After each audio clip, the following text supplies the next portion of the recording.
వాడిని ఎందుకులా కొట్టావు?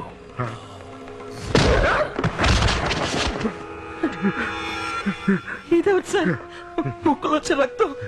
ఎవరంటే ఈయన పట్టుకుని కొడుతున్నది? అయ్యో,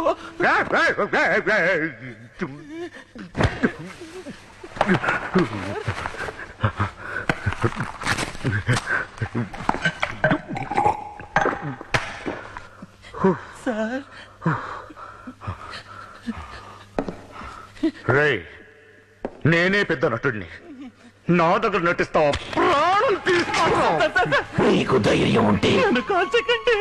నన్ను కాల్చరా? భగవంతుని సాక్షిగా ఆ 5 హత్యలు నేను ఎటువంటి తప్పు చేయలేదు. చేసింది నేనే. నన్ను బయటికి పోనివ్వండి సార్. రామాని బయటికి పంపరా. ఇరగదీసావు కదరా. ఎన్టీఆర్ని చూశాను, ఏఎన్ఆర్ని చూశాను, అమితాబ్ని చూశాను, కమల్ని చూశాను.